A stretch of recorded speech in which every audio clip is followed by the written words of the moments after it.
Welcome back to my channel. Guys, today this video I am going to tell about ET tube and how many parts of ET tube. Guys ET tube के बारे में बताने से पहले मैं आपको बताना चाहूँगी ET ट्यूब क्या होता है, इसका फुल फॉर्म क्या होता है।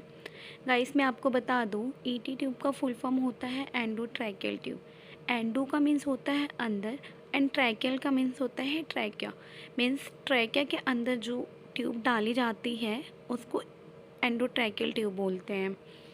गाइस ईटी ट्यूब का डेफिनेशन होता है यह एक ट्यूब होती है जो कि पॉलीविनाइल क्लोराइड पीवीसी की बनी हुई होती है और इसको वोकल कॉर्ड के थ्रू ट्रैकिया के अंदर इंसर्ट किया जाता है। तो इसका जो लोकेशन होता है वो वोकल कॉर्ड और ट्रैकिया के बीच में रखा जाता है। गाइस अब मैं आपको बताने वाली हूँ ईटी ट्यूब के कितने टाइप्स होते हैं। गाइस मैं बता दूँ ईटी ट्यूब के मेनली 2 टाइप्स होते हैं। एक तो होता है कफ्ड और एक होता है अनकफ्ड। जो कफ्ड ट्यूब होती है वो एडल्ट में डाली जाती है और जो अनकफ्ड ट्यूब होती है वो मेनली न्यूनेट बेबी के अंदर जो होती है ना उसके अंदर डाला जाता है।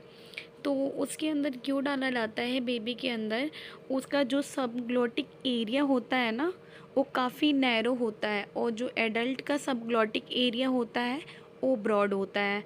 तो इसलिए एडल्ट के अंदर कफ्ड वाली ही ट्यूब डाली जाती है। गाइस मैं अब आपको नेक्स्ट बताने वाली हूँ how many parts of ET tube. तो मेरे पास है 7.5 का ईटी ट्यूब है। इसको यूज करने से पहले हमें सबसे पहले ये देखना होता है इसका एक्सपायरी डेट क्या है और एमएफडी डेट क्या है, मतलब कब का बना हुआ है और कभी एक्सपायर होएगा। ठीक है, तो ये हम लोग को यूज करने से पहले सब चेक करके रखना होता है। तो मैं पहले इसको अब मैं इसको ओपन करने का तरीका बता रही हूँ।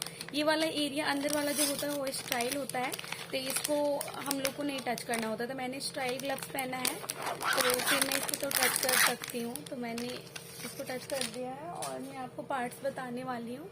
सबसे पहले मैं आपको पार्ट्स में ये बताऊंगी। गाइस मैं सबसे पहले आपको बताऊंगी ये जो होता है ये कर्व शेप में होता है। हमेशा आप देख पा रहे हैं ये कर्व शेप में है। ठीक है, इसमें 2 एंड होता है, एक होता है पेशेंट एंड और एक होता है मशीन एंड। ये वाला जो एंड होता है ये पेशेंट के अंदर जाता है, ट्रैकिया के अंदर जाता है, और जो ये वाला एंड होता है ये मशीन के अंदर जाता है। लाइक एम्बू बैग हो गया, वेंटिलेटर हो गया या वेन सर्किट हो गया, उससे इसको कनेक्ट करते हैं। इस वाले एरिया को मशीन से कनेक्ट करते हैं। Anbu bag, ventilator, when circuit वगैरह से इसको कनेक्ट करते हैं। और ये वाला एरिया पेशेंट के अंदर जाता है, ट्रैकिया के अंदर जाता है। अब मैं आपको सबसे पहले बताऊंगी इसका पार्ट्स क्या होता है। तो मैं पहले पेशेंट एंड से स्टार्ट करती हूँ पार्ट्स। तो सबसे पहले ये होता है, ये वाला जो एरिया होता है इसको बेवेल बोलते हैं। ये हमेशा ऑब्लिक शेप में होता है।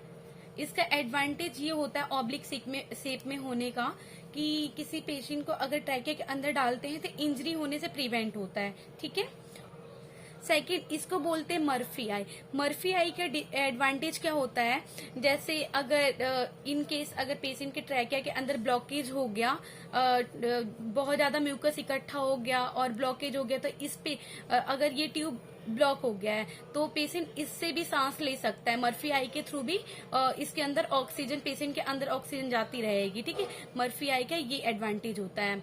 और इसको बोलते हैं इन्फ्लेशनल कफ बोलते हैं, ये कफ होता है। और ये जो होता है ये वाला, इसको मार्कर को बोलते हैं लैरिंजियल मार्कर। और ये प्रोटेक्स कंपनी है, तो कंपनी का नाम है, इसको अलग अलग कंपनियां बनाती है ईटी ट्यूब का ना, तो ये अलग अलग कंपनियों का नाम यहाँ पे मेंशन किया होता है ऐसे। और ये जो होता है आईडी का मतलब होता है इंटरनल डायमीटर। इंटरनल डायमीटर है 7.5। मेरे पास 7.5 की ईटी ट्यूब है, तो इंटरनल डायमीटर का मतलब हुआ, आईडी का मतलब होता है इंटरनल डायमीटर। तो 7.5 की मेरे पास ईटी ट्यूब है तो इसका आईडी भी 7.5 ही होगा। और ये सिंगल यूज होती है। आपको सबसे पहले मैं बताऊं, अगर किसी एक पेशेंट को यूज कर दिया हमने तो उसी पेशेंट को यूज होगा, ये रीयूज नहीं हो सकती है। ये डिस्पोजेबल होती है, 1 टाइम यूजेबल होती है, तो ये 1 टाइम ही यूज होती है। ठीक है, और आप ये देख पा रहे हैं ओडी। ओडी का मतलब होता है आउटर डायमीटर। तो इस ट्यूब का ओडी जो है 10.0 है। ठीक है, गाइस मैं आपको बताना चाहूंगी, ये जो 18, 20, 20 है, ये सेंटीमीटर में होता है। जैसे कितना सेंटीमीटर पेशेंट के ट्रैके के अंदर डालना है, कितना सेंटीमीटर पेशेंट के अंदर डालना है इस ट्यूब के, तो मेनली जो ओरली डालते हैं अगर, तो 20 टू 22 में फिक्स कर देते हैं पेशेंट का ये ट्यूब। और जैसे नेजल के थ्रू डालते हैं 22, 24 तक फिक्स करते हैं, ठीक है। और आप ये देख पा रहे होंगे ओरल एंड नेजल, इसका मतलब ये है इस ट्यूब को ओरली भी डाल सकते हैं और नेजल भी डाल सकते हैं, मतलब मुंह के थ्रू भी डाल सकते हैं और नाक के थ्रू भी डाल सकते हैं। अगर किसी पेशेंट का ओरली इंजरी हुआ है तो उस पेशेंट को नाक के थ्रू भी डाल सकते हैं इस ट्यूब को। गाइस मैं बताना चाहूंगी आपको, ये नीले कलर की जो लाइन दिख रही है इसको रेडियो ओपिक लाइन बोलते हैं। इसका फंक्शन क्या होता है, जैसे ट्यूब को अंदर डाल देते हैं ट्रैकिया में, तो उसका पोजीशनिंग चेक करने के लिए एक्सरे के थ्रू इसको हम लोग चेक कर सकते हैं एक्सरे के थ्रू कि हमारी ट्यूब सही गई है या नहीं गई है।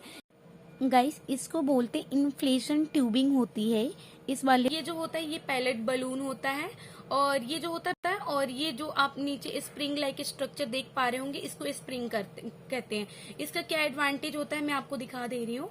और जैसे मैंने ये सिरिंज डाला और सिरिंज ये लॉक हो गया, इसको मैं रोटेट करूंगी तो ये लॉक हो जाएगा। लॉक होने के बाद क्या होता है, जैसे इसमें मैंने एयर भर दिया तो ये वाला मेरा जो कफ होगा ये इन्फ्लेट हो जाएगा। इसका मतलब ये है कि ये ट्रैकिया के अंदर, जैसे मैंने ट्यूब को ट्रैकिया के अंदर डाला है तो ये अपनी पोजीशन पे बने रहेगा, इधर उधर नहीं हिलेगा डुलेगा। तो ये कफ इन्फ्लेट का एक बेनिफिट भी होता है।